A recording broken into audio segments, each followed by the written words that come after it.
première conférence et c'est un honneur pour moi parce que je reçois un vrai professionnel et je reçois aussi un ami, et donc ça fait plaisir. Laurent, bienvenue sur l'E-Com Day. Attends, on change, je suis dans ton studio et c'est mon logo à la place du tien. Je pense que là, je peux pas faire mieux, je suis au summum de ma gloire.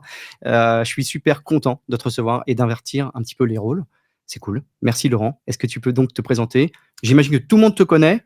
Alors, pas forcément, mais j'ai vu quelques noms qui popaient. Salut Maxime de Nuo, salut Joseph de Mieux que les fleurs, des noms qui popaient. Donc, moi, je suis Laurent Kretz. Je sais pas si on dit invertir ou inverser. Invertir? Non, non, je pense que j'ai fait une Invertir. petite ouais, Ouais. invertir, ça n'existe pas. Écoute, je suis Laurent Kretz, je suis le cofondateur d'un cabinet de conseil en strat digital qui s'appelle Causa Vostra, qui aide des marques à mieux se raconter pour bien vendre. Et j'anime un podcast dans cette salle d'habitude qui s'appelle Le Panier, qui est le premier podcast e-commerce, retail, commerce en France, où on traite de sujets business, distribution, marketing, activation et pilotage d'entreprise au sens large.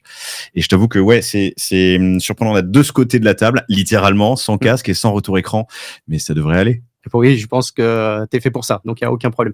Justement, moi, ce qui m'intéressait, pour l'E-Com Day, d'ouvrir avec toi, c'était justement, tu reçois chaque semaine de nombreux e-commerçants, en tout cas des acteurs du e-commerce et ce qui pourrait être vraiment sympa, c'est que tu cumules un petit peu toute cette expérience, tous ces retours que tu as des marchands et que tu nous dises quelles ont été un petit peu les tendances de 2024 pour qu'on puisse voir est-ce que c'est des tendances qui vont se prolonger sur 2025 ou pas du tout, à quoi on doit s'attendre, ce qu'il faut anticiper, et cetera. Est-ce que tu peux nous faire un panorama? Ouais, je vais essayer. Alors, effectivement, je reçois 1 à 2 commerçants, e-commerçants ou acteurs de l'e-commerce au sens large par semaine. Donc, ça fait beaucoup d'infos. Mais je pense qu'il y a des choses qui remontent avec une voilà, 60-70 épisodes par an. Mais la première, et c'est ce qui est intéressant et que malheureusement, on peut pas toujours partager au micro, c'est qu'il y a un gros coup de frein en 2024 et que les e-commerçants sont dans le dur tous. Alors parfois on le dit plus ou moins au micro, parfois il y a des chiffres qui passent sur Papers ou non, mais clairement ça a été une année compliquée pour tous les commerçants. Tous les commerçants. Il y en a qui s'en sortent bien, il y en a qui font de la croissance, il y en a qui font de la renta, plus de renta que l'année dernière, mais dans l'ensemble, c'est quand même flat ou en décroissance. Quand c'est flat, c'est en décroissance de rentabilité, et ça, c'est vraiment cross the board, c'est vraiment pour la plupart des commerçants et e-commerçants que je reçois. Est-ce que tu vois justement une petite dichotomie entre les e-commerçants qui ont commencé il y a 1 an et qui sont encore en croissance parce qu'ils font des petits chiffres et que c'est plus simple d'aller chercher des parts de marché, contrairement à des e-commerçants plus établis où là, ils ressentent justement ce que tu appelles le dur? On va pas se mentir, il y a une grosse vague de création de business dans l'e-commerce post-Covid, à une époque où les coûts d'AC avaient chuté et donc il était facile d'aller chercher de la croissance et faire de l'acquisition. Et pour une bonne partie de cette cohorte de DNVB ou d'e-commerçants, ça a été difficile, cette transition vers des coûts d'AC plus importants, énormément de concurrence.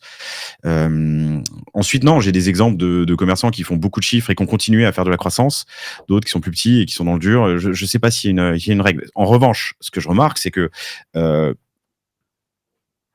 évidemment, l'agilité sur les coûts d'acquisition et les replatforming technologiques mise à côté d'un bon produit et d'une bonne plateforme de marque, ça marche. Et je pense qu'aujourd'hui, c'est ça qui est important. On peut en parler ensuite, mais savoir maîtriser et poser une bonne plateforme de marque que tu vas communiquer et qui communiquera ta singularité à ton audience fera la diff avec un commerçant qui s'est lancé juste en faisant de l'acquisition. Et d'ailleurs, c'est un sujet dont on a parlé assez récemment. Est-ce qu'on peut aujourd'hui se lancer un e-commerce sans incarner, sans son produit? C'est une vraie question. Alors c'est justement, c'est hyper intéressant. Je suis pas sûr que tout le monde maîtrise le mot et l'art de la plateforme de marque. Est-ce que tu peux juste, avant qu'on rentre dans le détail, que tu nous le résumes en 2-3 minutes? Ouais, bien sûr.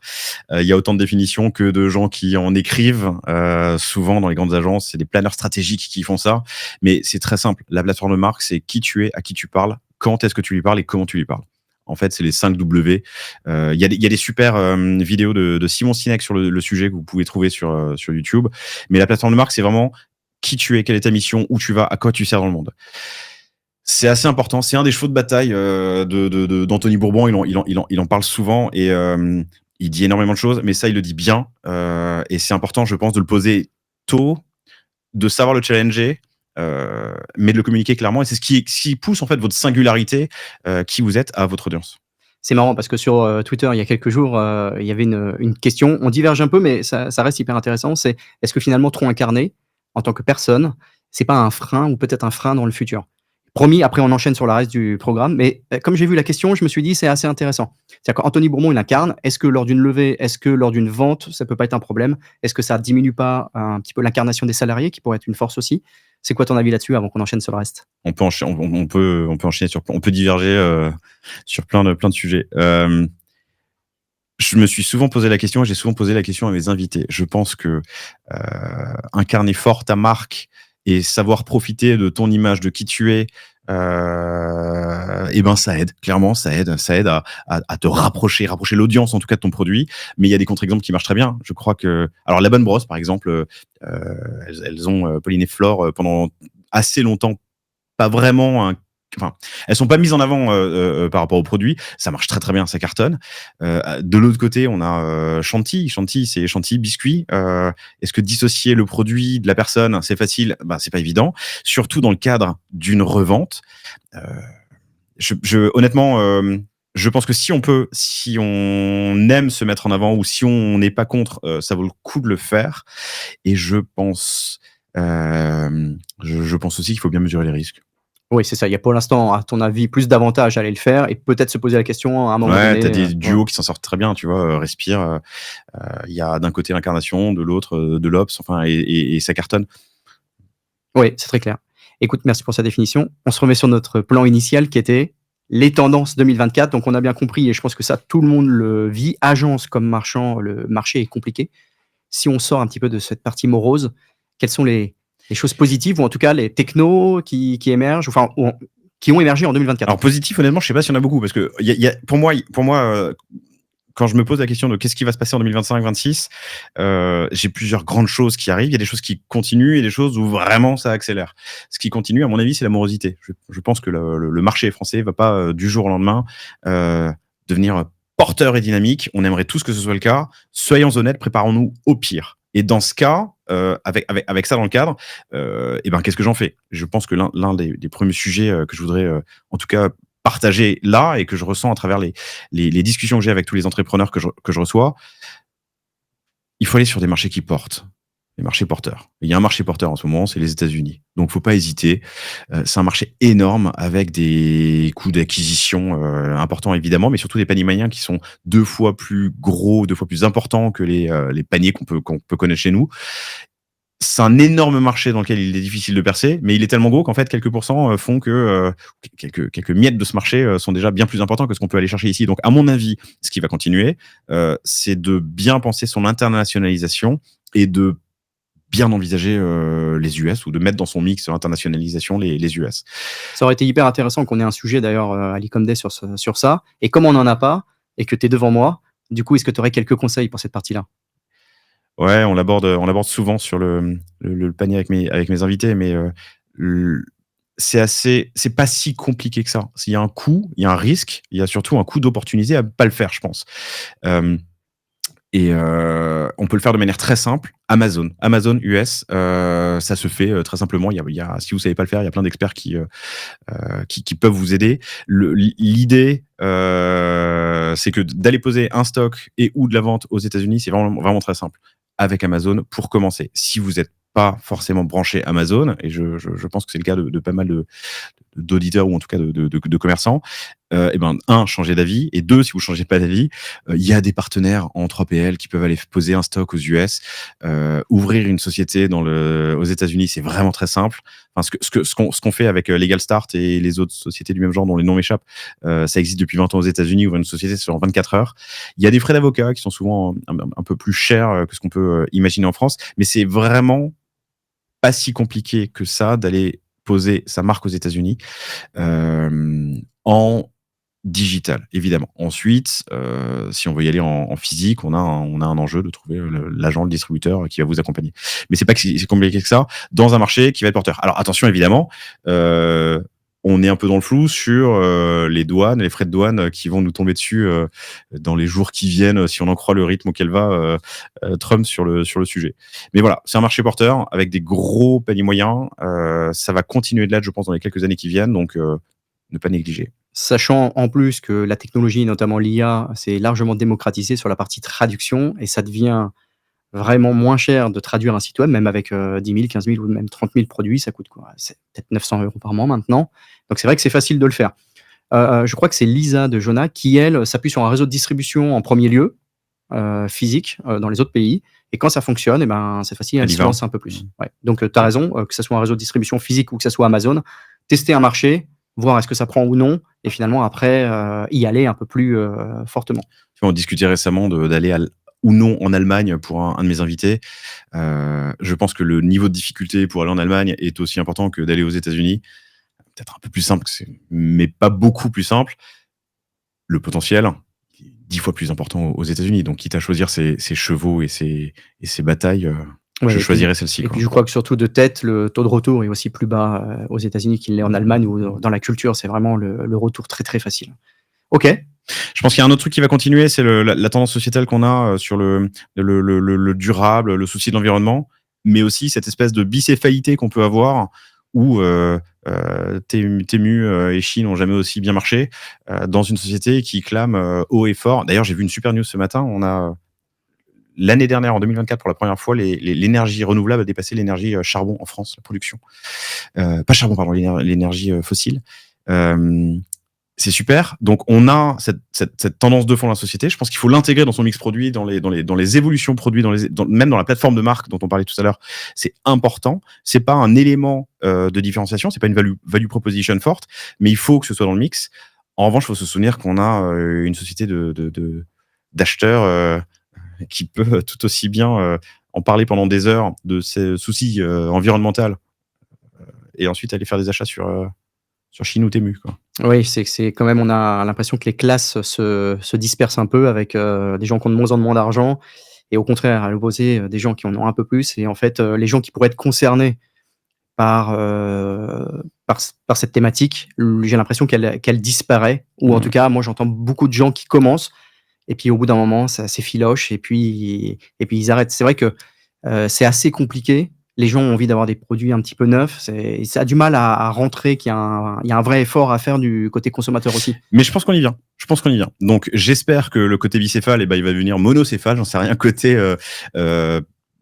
souci de l'environnement, circularité. Je pense que ça, c'est aussi un sujet important à aborder et à penser cette fois dans son business model. Quand tu es petit bateau et que dans tes magasins, tu ouvres, je prends petit bateau pas au hasard, mais et que dans ton magasin, bah, tu as, je sais pas, 10%, 15%, 20% maintenant de l'espace qui va être occupé par des produits qui ont une seconde vie. Ça a forcément un impact sur ton business model. Ça aussi, c'est à intégrer. Donc, on est dans un marché qui est, se resserre. Et si on inclut cette idée de circularité qui est importante pour le consommateur et qui peut vous faire marquer des points en tant que marque, il faut l'intégrer dans son business model aussi, quoi. Est-ce que c'est pas qu'un effet de on diverge encore, hein. Est-ce que c'est pas Vas-y. qu'un effet de communication? Parce que, en fait, si tu veux, Vinted et Le Bon Coin le font depuis, des années et des années. Les marques, est-ce qu'elles l'utilisent pas, juste pour communiquer, avoir une bonne conscience? Alors qu'en fait ça existe. C'est pas vraiment un problème puisque ça existe déjà, de manière assez massive avec Le Bon Coin. Balek. Non, mais si c'est un effet de communication et qu'avant, tu avais 100% du stock qui était neuf et que maintenant, tu en as 90 parce qu'il y a 10% qui servent la marque en termes de communication auprès des. Tant mieux pour nos enfants et les enfants de nos enfants. Oui, tu as raison. Finalement, ça fait plus de chances de réussir son coup que Exactement. de On a le droit de dire Balek dans l'Ecom Day. oui, oui, on a le droit. On a le droit, c'est libre. Et non, voilà. Et ce qui va continuer aussi, je pense, et le troisième point, c'est l'expérience client. Se continuer d'offrir à vos clients une expérience unifiée en termes de stock, de paiement, de fidélité. Il y a des super outils qui vous permettent de le faire. Et peut-être, moi, du coup, je suis de ce côté, j'ai pas l'heure qui passe, hein. On a encore une vingtaine de minutes, donc on Ouais, est bien, hein. parfait. Ouais, ouais. Fidélité, paiement, stock, livraison et expérience en magasin. Et évidemment, le retail va pas disparaître demain. Je pense que le magasin va changer, continue de changer. Asphalt a fait des super choses sur l'expérience client en magasin l'été dernier. Et donc, je pense qu'il faut repenser voilà, ce magasin et bien l'inclure dans son mix distribution en lui donnant une nouvelle teinte sur l'expérience client, justement sur les sujets de stock, de prix, de livraison, d'expérience de marque. Comment est-ce que je vais vivre ma marque? Je pense que les DNVB, je dis DNVB, c'est un raccourci que j'aime pas tellement, mais bon, au moins tout le monde comprend, le font très bien, de mieux en mieux. Je pense que 2025, on va le voir de plus en plus pour des grandes marques ou des grands distributeurs qui vont faire de leurs espaces de vente des lieux de vie, des lieux d'expérience différents de ce qu'on avait dans le passé, quoi. Il y a une initiative, moi, que j'aime beaucoup. Je pense qu'elle est pas assez démocratisée. C'est vrai que là, on parle de seconde vie, donc de produits qui ont été utilisés et donc qui sont, revendus. Mais il y a un acteur, qu'on connaît tous qui s'appelle Vente Privée, qui faisait un truc, qui fait toujours un truc très smart, qui a lancé ça, ça doit être 2-3 ans, qui est le retour. Lorsque tu retournes un produit, plutôt qu'il revienne chez Vente Privée en direct, il peut être, entre guillemets, «remis en stock» pour que quelqu'un d'autre le rachète et que le circuit soit plus court, plutôt que ça retourne chez Vente Privée, que Vente Privée te le renvoie à toi, que ça se fasse de particulier à particulier avec un ajout sur ton remboursement, et cetera. Tu vois? C'était Avec quand une ça? Ça devait être, je pense qu'il y a 2 ans.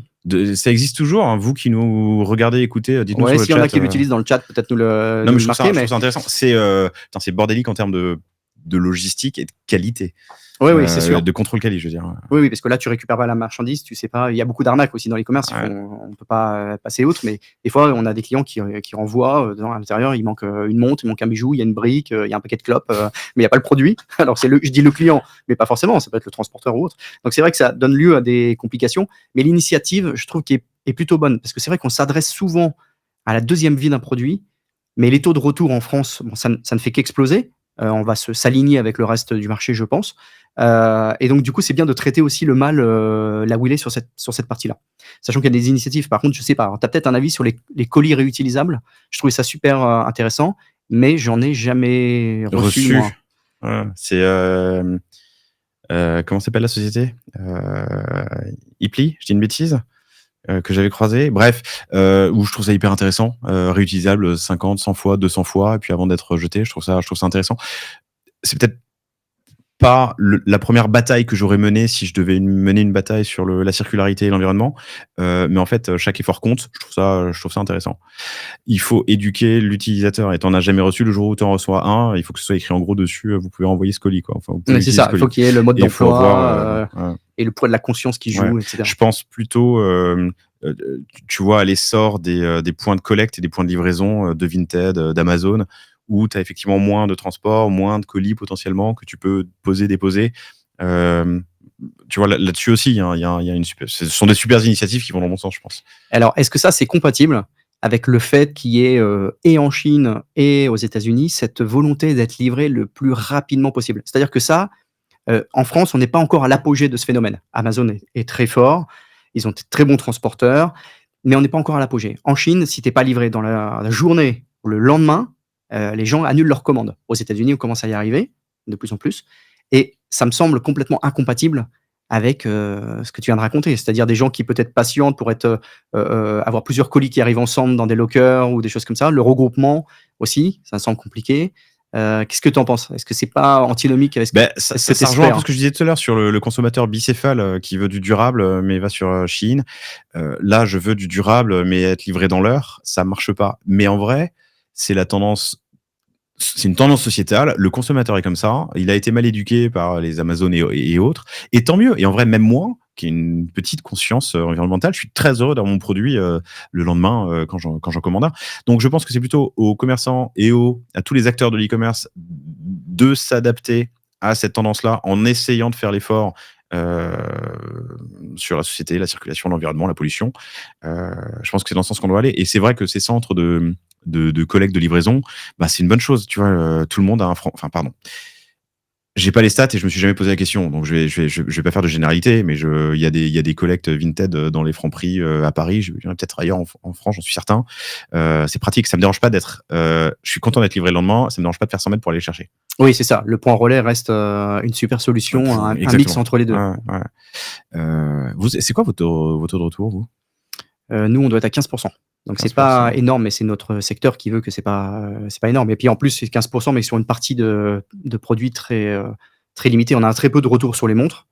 Par contre, c'est vrai que comme il y a une histoire de taille sur les bagues notamment, ou sur les chaînes, c'est ce type de produit qui subit le plus de retours. Mais globalement, dans la bijouterie et l'horlogerie, on est vraiment très loin des taux que peut avoir des acteurs de prêt-à-porter. Le prêt-à en Allemagne, par exemple, où tu as des taux de retour qui sont entre 30 et 50%. Parce Ouais, que, c'est ça. en fait, c'est un modèle de consommation qui est différent. C'est un modèle de consommation où tu vas commander un vestiaire et essayer, garder ce qui te plaît et renvoyer le reste. On n'en est pas vraiment là en France, même si les commerçants, ils ont raison, pour limiter les freins et les frictions à l'achat, te permettent, garantissent des retours gratuits, rapides, efficaces. C'est en train de disparaître ça quand même, hein, je trouve, petit à petit La livraison gratuite ou le retour gratuit? le retour gratuit, ouais. Est-ce que ça serait pas un premier frein à la surconsommation? C'est une bonne chose, mais pour être honnête, on a tous besoin de faire du business dans un marché qui se resserre. Tu vois, rajouter des frictions à l'acte d'achat, c'est risqué. Donc c'est une belle démarche, je pense, en termes de principe par rapport à l'environnement. C'est une belle démarche marketing parce que tu le clames haut et fort. Voilà, on est là pour faire du biz. Il y a jamais eu autant de redressement judiciaire ou liquidation que l'année dernière. Des acteurs incroyables qui sont passés sur le panier, ont mis la clé sur la porte ou se sont vendus à des fonds chinois là récemment. Il faut faire du biz avant tout. On est là, voilà. Oui, c'est un peu ce que dit Trump en l'occurrence, lui, il est dans les extrêmes, mais c'est ce qu'il dit un petit peu, c'est faire du business et on verra le reste après. Mais on n'est pas là pour parler politique. Quelles sont les autres tendances que tu vois émerger ou alors qui vont se consolider pour Je pense 2025? qu'il y a des choses qui arrivent très fort, il y en a plein. Et là, quand j'ai réfléchi à cet échange qu'on allait avoir, moi j'en voyais 4. Je pense qu'on est à l'ère, on y arrive là, en tout cas en Europe, pardon, à l'ère du social commerce, du live shopping, ça on va y venir. L'IA, on en parle évidemment beaucoup depuis quelques années, depuis même plus longtemps pour certains. Je pense que on y est aussi cette année, mais sur des sujets e-commerce liés à l'IA, d'optimisation de personnalisation. C'est l'année. Je me demande si c'est pas l'année de la mort de Google Search. Facile de Ouais, je dire pense ça, on a une année de répit, ouais. mais ça Mais peut. alors évidemment, c'est un peu link bait, mais on n'en est pas très loin à mon avis. Et je pense qu'aussi il y a un risque toujours lié au marché, au choix des acteurs et des partenaires avec lesquels les commerçants et e-commerçants vont travailler. Il y a eu de récentes nouvelles assez tristes. Je pense à Eline, par exemple, qui a arrêté de servir. L'argent est plus rare, l'argent est plus cher. Il y a énormément de startups qui se sont lancées pour aider les commerçants à vendre mieux et plus. Attention au choix. Mais si je les reprends dans l'ordre, donc voilà les 4, à mon avis, grands thèmes qu'il faut avoir en tête. Le social commerce, à mon avis, on y est. Ça fait longtemps qu'on en parle.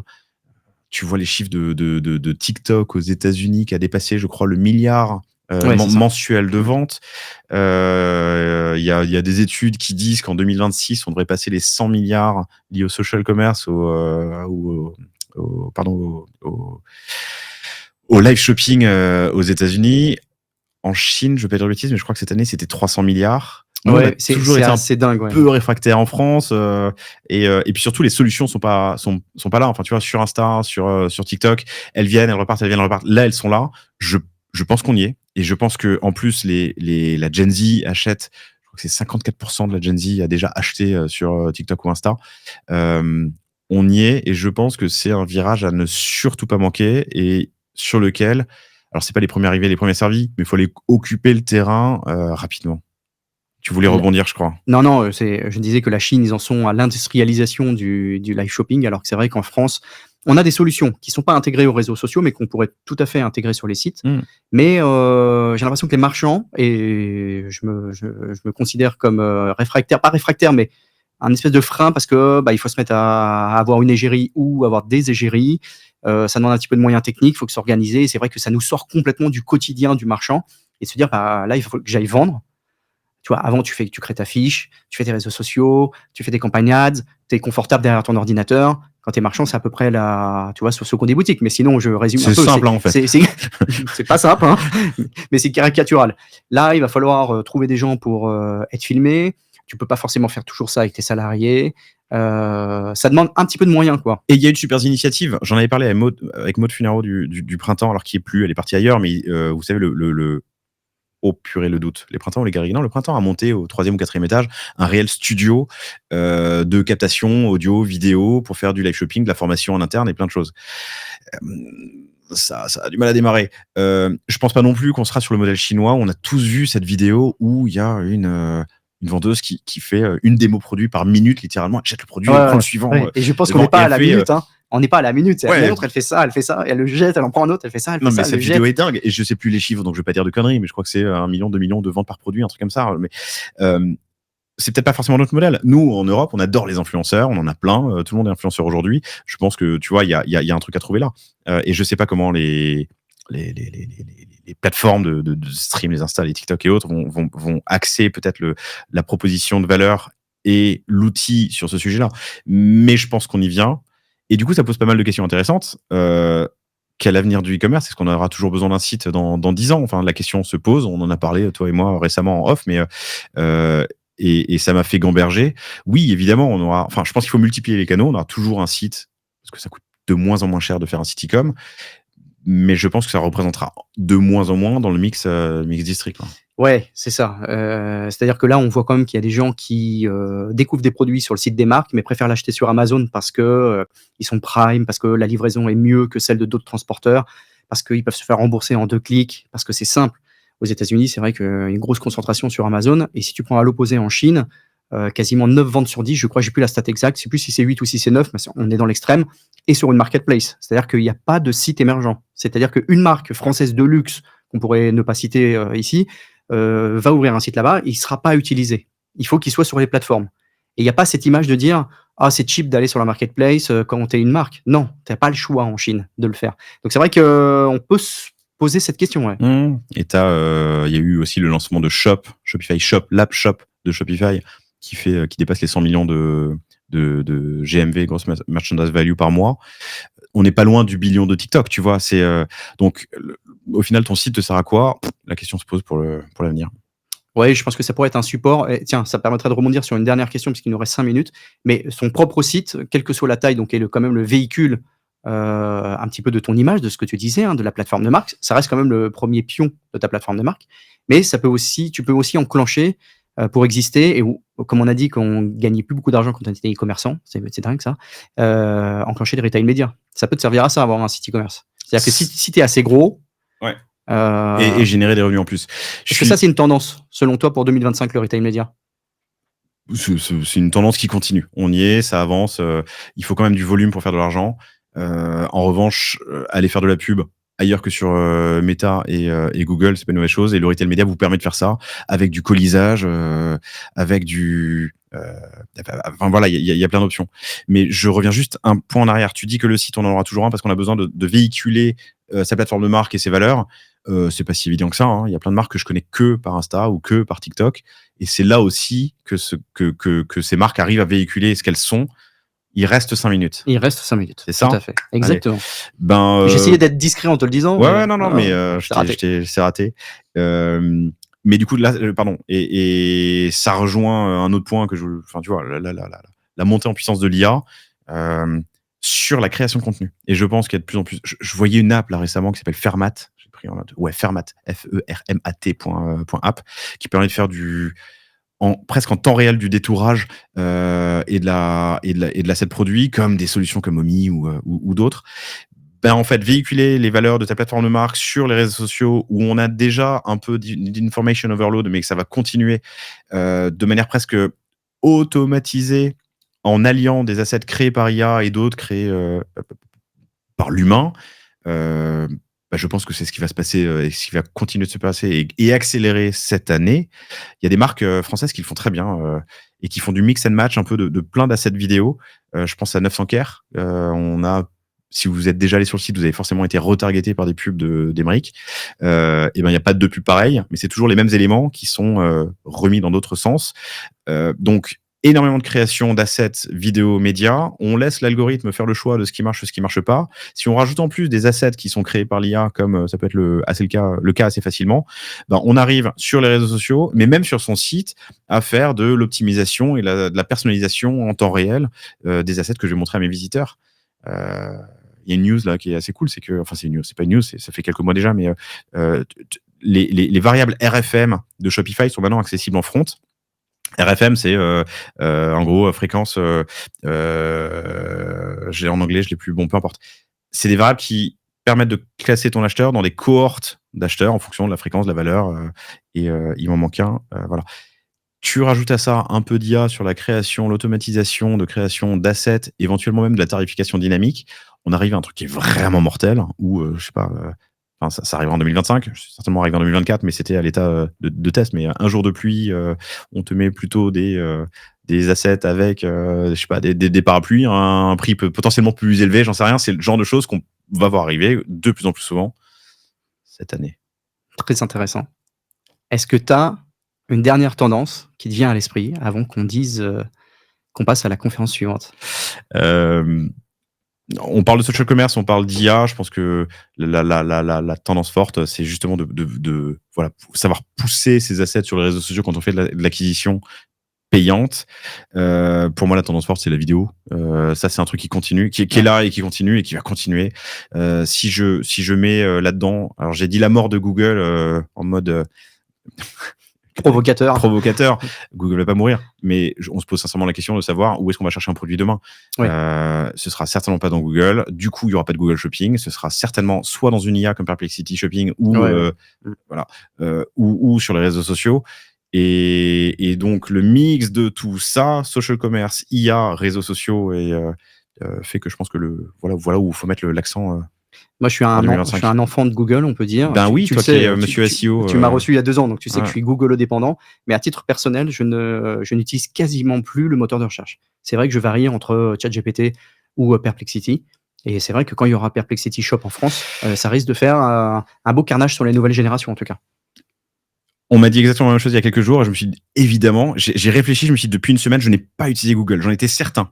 J'ai fait 325 recherches en l'espace d'une semaine, sans m'en rendre compte. Donc, voilà, la disparition, elle n'est pas pour demain. Et mes recherches ou mes questions, je les pose à Perplexity, à ChatGPT. Voilà. Mais je suis d'accord avec toi. Oui, et imagine que l'IA va débarquer sous ce format sur des agents vocaux. Parce que là, c'est vrai qu'à la maison, tu as encore Google Home ou Alexa qui sont complètement dépassés par ce qu'on peut avoir sur ChatGPT en version vocale.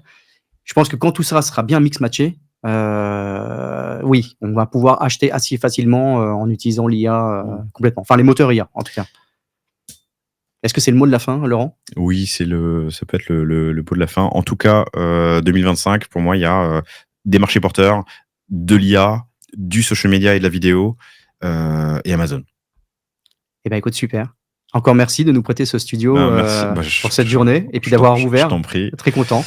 Passe une bonne journée, vous allez vous éclater. Il y a un programme qui est mortel. J'avais encore plein de choses à dire, mais vous allez les aborder. Je crois que vous parlez d'ailleurs d'IA avec As de Carreau cet après-midi, c'est ça, entre autres. Exactement. Et René Coton en fin d'après-midi. Ouais, tout à fait. Bonne journée à vous. On aura l'occasion de se recroiser pour les Comday numéro 2, on ne sait pas, numéro 3. Je suis invité. Allez. Merci Laurent.